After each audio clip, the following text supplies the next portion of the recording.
IVM. Welcome to another week on IVM Podcast. If you're not following us on social media, please do. We're IVM Podcast on Twitter, Facebook, and Instagram. This week on Cyrus Says, Cyrus talks to restaurateurs Pankaj Shah, Abhishek Hunawar, and Sumit Gambhir of Neighborhood Hospitality. They talk about their past and they talk about their future. They talk a lot more about their future in a new show that we got launching called The Kulaba Cartel. Please make sure that you check that out as well. In a 2-episode special on the Pragati Podcast, Pavin and Hamsini are joined by author and legal expert Rahul Mathan to discuss the Sri Krishna Report and India's tryst with the concept of privacy. On Shunyavaan this week, we have Vishal Gondal from the Vishal Gondal Show. He takes us through his journey on Goki. And just a quick shout out to all of our listeners. Along with the Kulaba Cartel, we have a whole host of other shows launching this month. So stay tuned to the IVM Podcast app and make sure that you follow all of our new shows as well.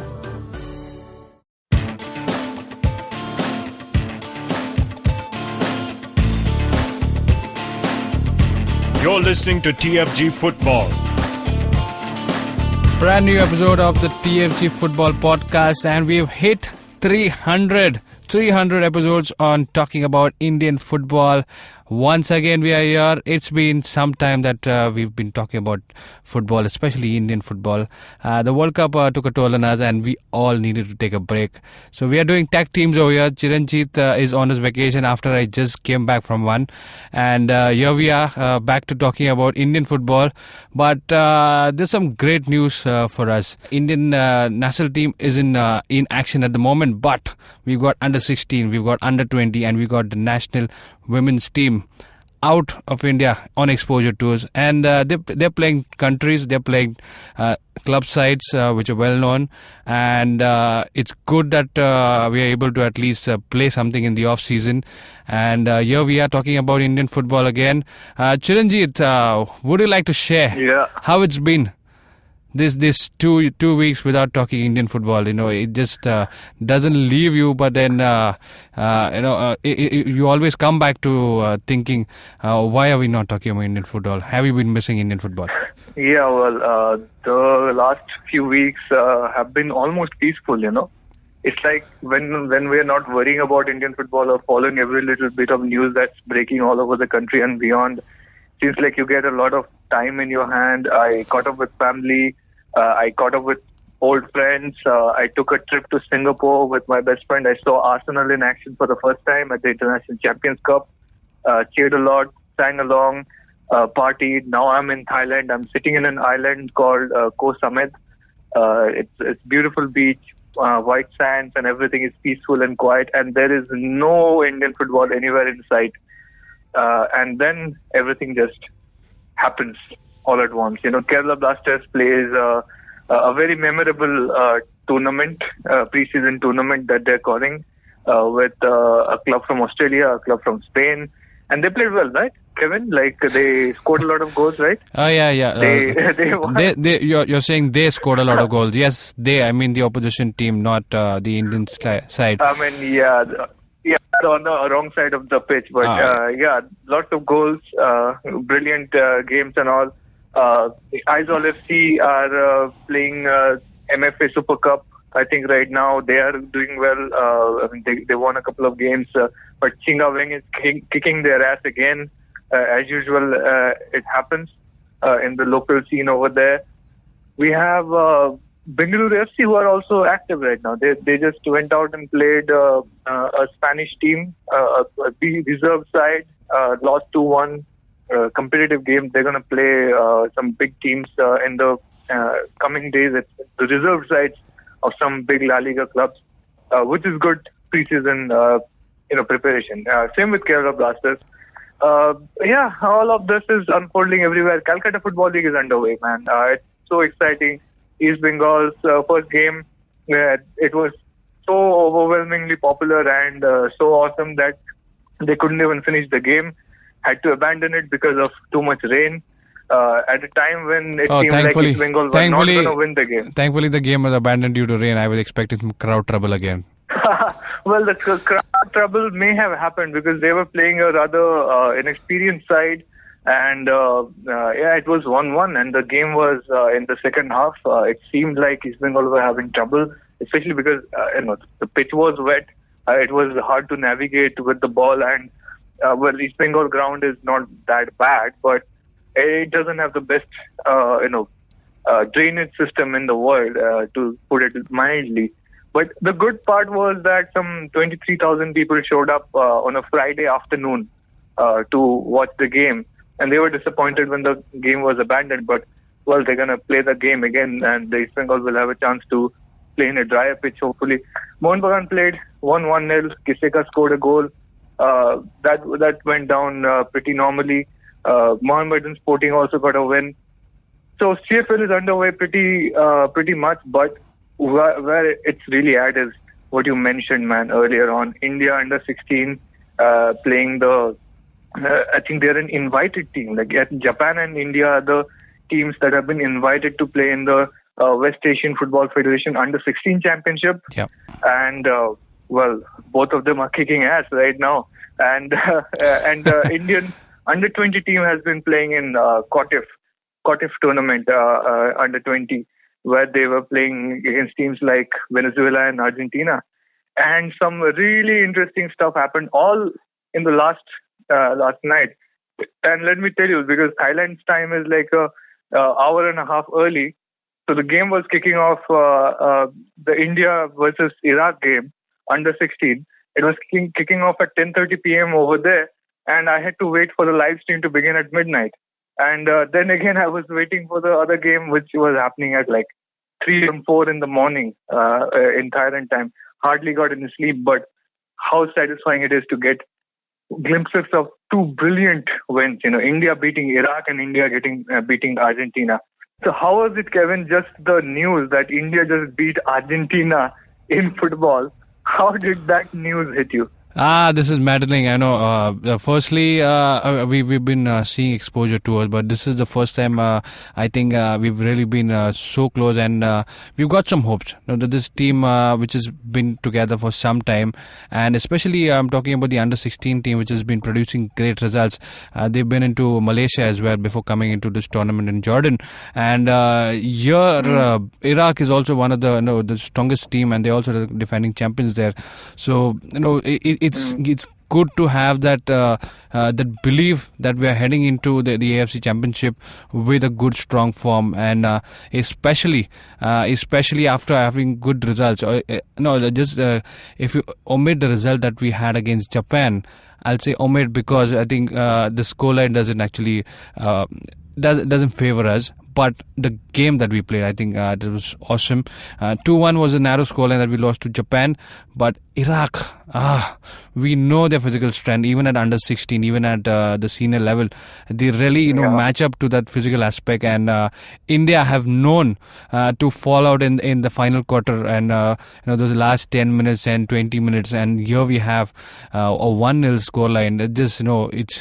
It's unbelievable at the moment. And the under 20, obviously, they've not had the best of results in this tournament, the Qatif tournament. But getting a draw against Venezuela, that is again a respectable result, and we have the respect from the opponents as well. That we had mentioned from the opposition coach. The best part was last night, Argentina. Oh my goodness! They've been 6-time under 20 champions, Argentina, and we get a result against them. We score against them, and we score 2 goals. That's huge. That's again. Let's break it down. Let's break it down one game at a time. Like before the break, let's focus on the India versus Iraq game, and after that, we'll look into the Argentina game under 20. So let's just put this into context. You said that the scoreline does not favor us in the Japan game. I would put the 2-1 loss to Japan ahead of this win against Iraq, and maybe I'm pissing some people off, but simply because Japan are indeed a contender when we're thinking of the under 16 championship, Asian championship that's going to take place in Malaysia next month. This is August, I think 20th September or something like that. The championship begins over there. And India will be participating. India is going to have some tough opponents early on. But playing a team like Japan and really holding their feet to the fire, and we were actually 1-0 ahead in the first half. Yeah. That showed how much grit this team has. And Japan were not coming in, weak. they needed the win, and they had to fight to get the win.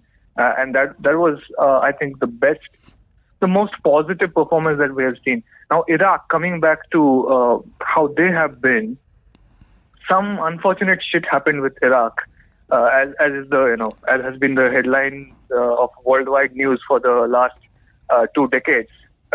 Unfortunate Iraq.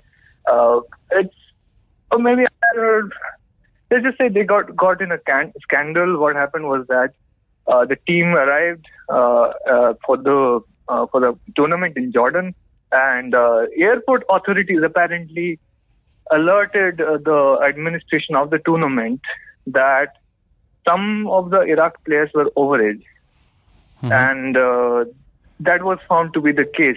Which I don't know. I mean, that's all was there in the news report that we came across from AFP about the incident. But from what just reading that report, it kind of seems like the Iraq under 16 players, some of them, by the way, who won the last Asian championship, that team had players who actually had passports and other documents which said they were older than they claimed to be. And I don't know what to make of it, man. How can you be so stupid that you are pretending to be an under 16 player and you have an official document that says you're older than that? It's rather mind-boggling at this point. But maybe that's where we are with age fraud all over Asia. Yeah, it's not not just Asia. And I know we've seen this happening at other continents as well. Yeah, especially Africa. Yeah. I know this is very rampant in age group tournaments, and I think it's difficult to stay away from this. Even if we are consciously aware of these things, I think it has to be taken into account. Probably there will be some kind of opposition with that edge. Probably you don't want to blame someone, but then there will be some team which will having the edge because of some malpractices there. Yeah. It's just an open secret at this point. A lot of teams do that, but it just seems like too stupid a scheme to hatch. But anyway, that's what happened. Several players were found to be overage, and they were taken out of the team. Now, many people will say, okay, that's a good thing, because now we have the actual Iraq team with players who are really under 16, or at least from the whatever perimeter of age test that this tournament had, they were deemed to be of the right age. So maybe this is a fair result. Well, that's a good argument to make. Except that several of the coaching staff, the management staff, also got suspended when the scandal came forward. So basically, I would say the Iraq national team that's playing there at the West Asian Football Federation Under 16 tournament is kind of like a headless chicken. They're not how a normal team would be with a proper coaching staff and proper guidance. They're not that, and plus they have been rocked by that scandal, and it showed in their first game. They played Yemen, they lost 2-0. Their striking department is at a disarray. But yeah, then again, India really showed good spirit. Iraq were playing defensive. They did not want to lose. Really wanted a point to get themselves back on track. Played a tight game. India kept attacking. And just go to the fangarage.com, and you can the whole game is there. We live streamed the game. We carried the live stream from Mike Kuju on the fangarage.com. But in the 90th minute, the way the build-up happened, man, back-to-back passings, one-touch passing, dribble pass, pull back, go to the right wing, then try to get across into the box. Oh my goodness, it was such a delightful move just to see, and it's so appropriate that it ended with that headed goal from Lal Rokima. It was just a delight to see. Did you see that goal? Yeah, Kevin? and the one thing I would really want to put forth here, is the strike. Very different, contrasting games. You have a game against Japan where your team is leading 1-0, and you enter the second half where the opposition comes at you. They're coming with all guns blazing. They're just using all the flanks. They're penetrating from the center, and you lose that game 2-1 in spite of getting the lead, and here you are heading into a goalless finish, and at the end, they just turn up the pressure. That is the difference. You have an experience of losing a game in the second half, and here you're almost heading into a goalless draw, and just at that moment you just light up. And that's the best part. If you just compare the tournament results, this is got to be one of the better results. I will slightly not agree with you, Chiranjit. You say the Japan game was slightly better, considering a legitimate team, but I would commend the team, because towards the end of the game, against the physical side, you really drained out and you really want to probably take that point home, but it was not that way. They wanted to take all 3 points home, and that last minute pressure is what we were gifted with that goal. Yeah, I really take your point. It's change in attitude, because India getting a draw against Iraq is a good enough headline. But these boys were not happy with that. They went for the win. They went for the kill. They lost something, and they felt like they had to make up for it in this game. And that really shows. I mean, 6 points from 3 games. They're second in the group after Japan. It's looking good. It's looking good. India is going to play Yemen tomorrow. That's 7:30 p.m. kickoff, Indian Standard Time. Tune into the fangarage.com. You don't want to miss this. Whatever happens in this game, this is going to be a direct clash between India and Yemen, who will be fighting for the second spot.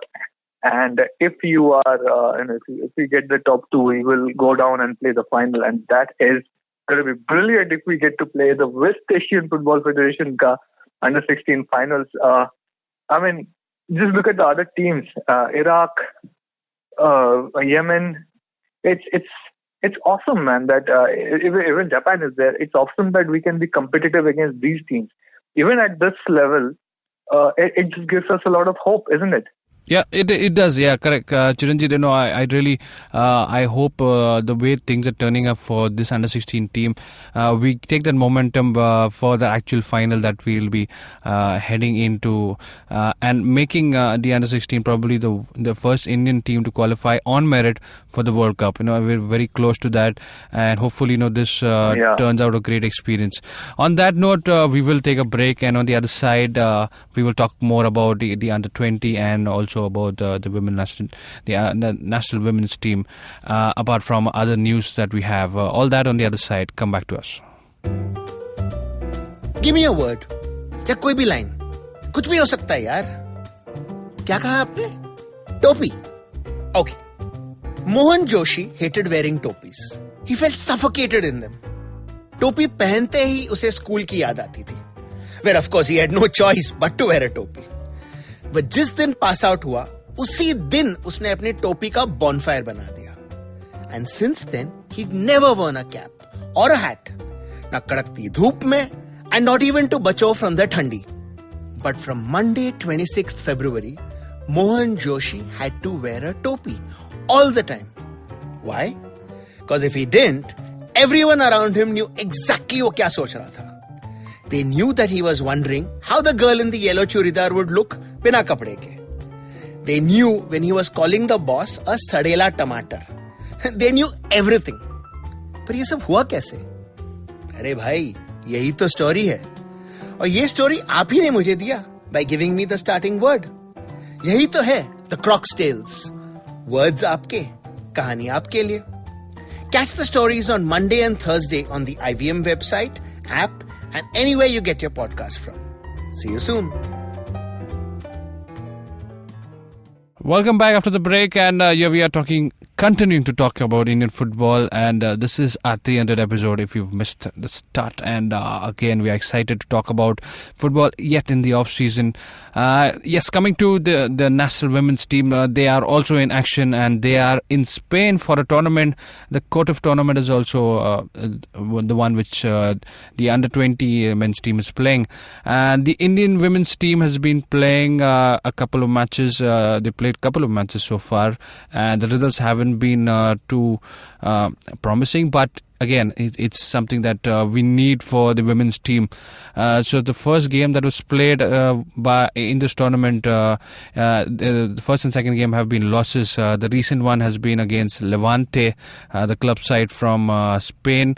We lost 5-0. Not very convincing, but again, Chiranjit, this game saw a red card given to Aditi Chauhan, and that was a straight red card on for a poor challenge on the opposition player. So that was 5-0, and I think by the time we end this tournament, it's only going to be experience. It's not going to be performance that we're looking at. Well, you have to understand with the women's team that they have been out of action so long, and the kind of momentum that you build up, especially with the exposure tours, back-to-back exposure tours, that even the under 16 boys ever had, or the kind of tours that the under 17 World Cup team had, they have been playing so much back-to-back that they understand each other better, and basically they can just turn off to 100 from the very first minute. Whereas with the Indian women's team, they have been out of action since they last played the Asians, and no friendlies since then. They were really hoping to go to the Asian Games, but that also got taken out of our hands by Indian Olympic Association. So they are basically getting an exposure tour. And remember the Indian under 16 boys team at the beginning of their exposure tour, they were not such great results. They were playing some of the better club sides in some European countries, and sometimes they were losing. And here you have the Indian women's team playing some really good teams, really good national sides. And I don't think it's a surprise that they're losing, given the time they have been out. Remember, the women players don't see as much club action as the men, the male players do. Yeah, it's just an unfortunate situation, and it's a long road to repair the damage that has happened due to inactivity, and it's just the start of that. So we just have to take it in the chin and keep supporting the women, the Blue Tigresses, and they just hope that the repair starts and we start getting better, because we really, having this team, the women's team, playing at an optimum level, really puts us within stone's throw distance of qualifying for the World Cup, and this is something that AIFF has been sort of overlooking over the last few years. With the IWL happening and a women's team playing regularly, the standard will improve drastically over the next 5-6 years. And just take these losses on the chin and keep going, because things are going to get better. Yeah, rightly said, Chiranjit. The more the women's team play regularly, I think that's the best way to go forward. And we're really looking at the domestic season even before we head to the exposure tours. I think that's where the whole experience is gathered. When you don't have a team playing together for too often, you will go through such results, and it's not disappointing. It's again, you have to take it in a stride, because these are some steps taken to at least have some betterment in the Indian women's football. That is it about the Indian women's team, along with the two games that have gone away. Both have been losses. The next game will be played against Madrid. They will take on the Moroccan women's team on Sunday, and following the game, it will be a club side, Madrid CF. That will be the women's national team's last game in Spain before they head back home. And so that was about the women's team, and we will turn our focus back to the domestic, to the youth side of the under-20, and they are also in Spain playing the Kotif Cup, as we just mentioned, Chiranjit. So I think we can go the reverse way. Argentina, we beat Argentina 2-1. Just unbelievable.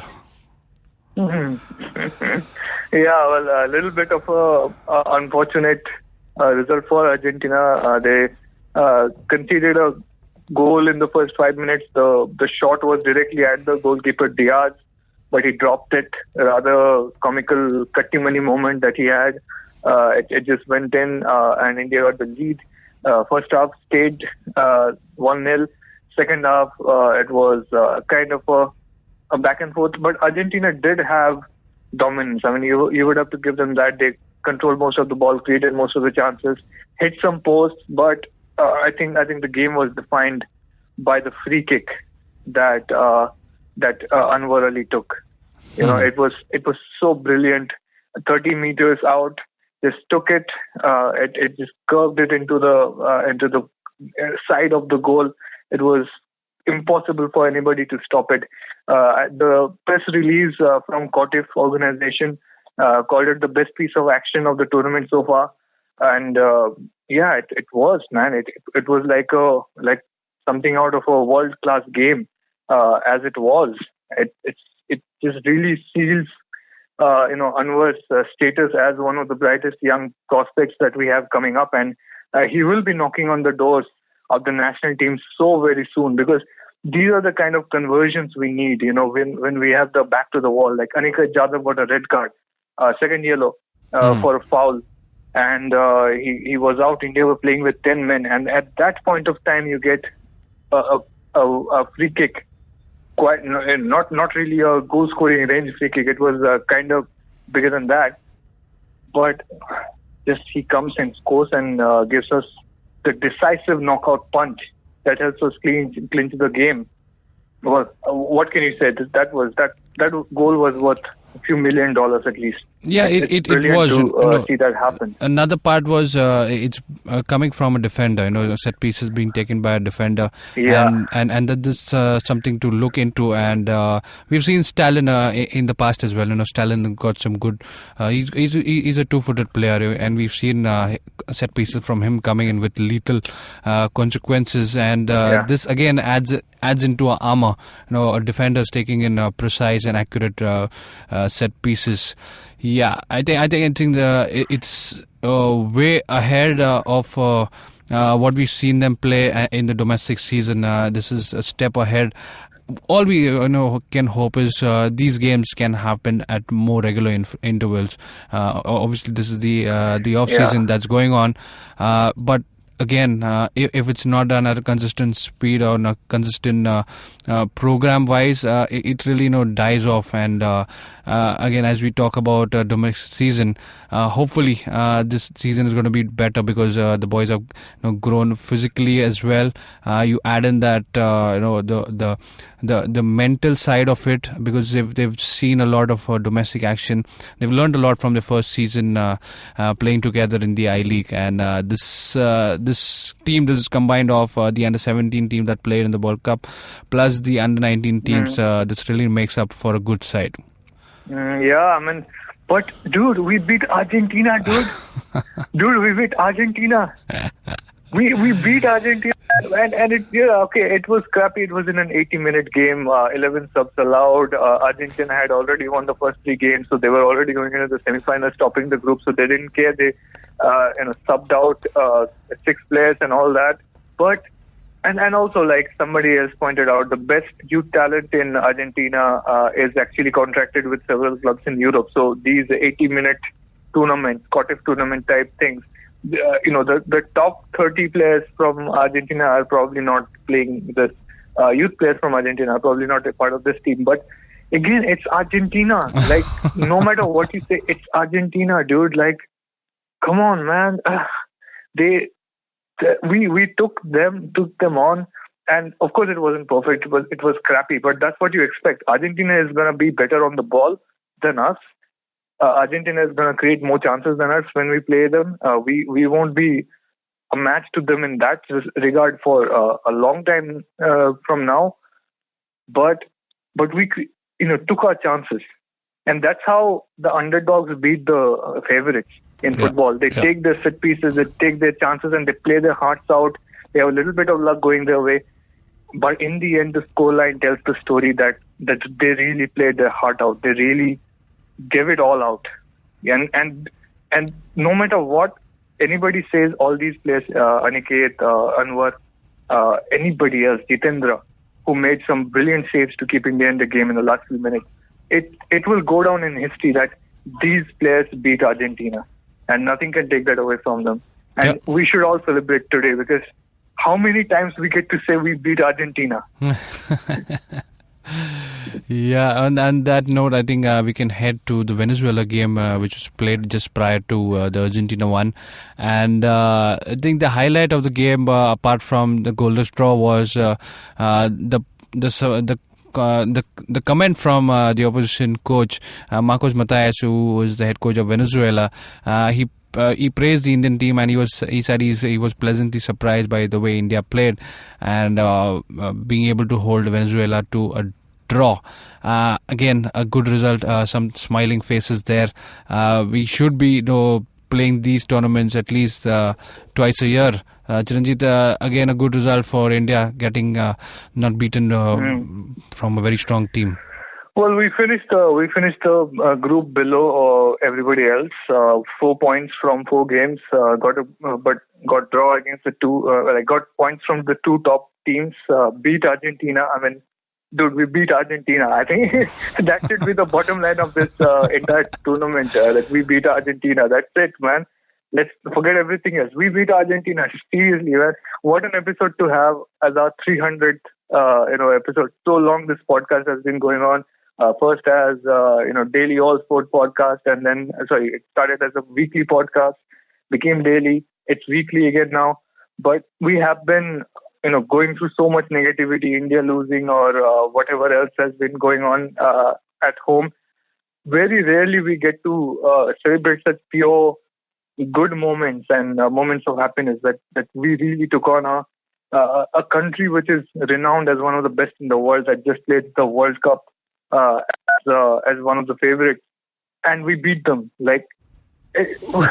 India playing Argentina was completely out of our comprehension a few years ago. Now we just beat them. It still hasn't sunk in, man. And I think when once a result like this happens, and it doesn't matter what kind of tournament it was or which players played it.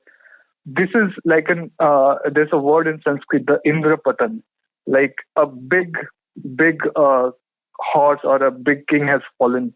Something like that. This has huge repercussions, and this can be seen this will be seen, I think, over the next few years or months in the players' careers, in their profile, in the kind of interest that this Indian team draws from other teams in terms of who wants to play friendly matches or preparatory matches with us. All these things will in the end go on to help the players, the team, and in the end make for a better Indian national team in the future. So these are the kind of results that we need, no matter how they come. Yeah. We're not like the kings of the world in football. We should take anything good that comes our way, however. Right. That one point I would really, again, pick out from some of the things that you mentioned there is getting noticed. When you get results on your table, that's for everyone to see. And when you see results, you attract countries, you attract invitation for tournaments, and that will be something that's it's a great takeaway for this off season that we have, and again. A 300 episode to talk about. It doesn't get better than this. Yeah. All right then. It's been a lot of talking on Indian football and some great results to talk about as well. And we wish all the best to all teams that have been touring and exposure on the exposure tours. Hopefully we can bring back a great experience to take it forward. And on that note, we end this 300th episode of the TFG Indian Football Podcast. If you like us, do share. Let us know via comments how we are doing. And do not forget to download IVM Podcast app, which is available on Android and iOS. Like, share, subscribe. And come back to us next week. We'll be talking more about Indian football. Take care.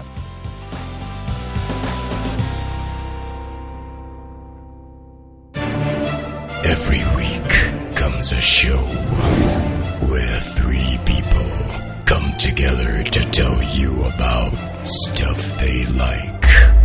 A movie, a TV show, a book, and other stuff. Tune in every Monday on the IVM Podcast app to IVM Likes. Batman approves this message. Thank you, Batman.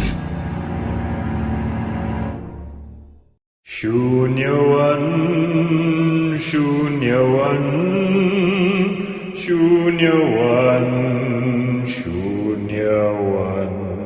$1 billion acquisition. Another copycat startup got formed. No, the tech world in India is surely moving double the speed of this voiceover.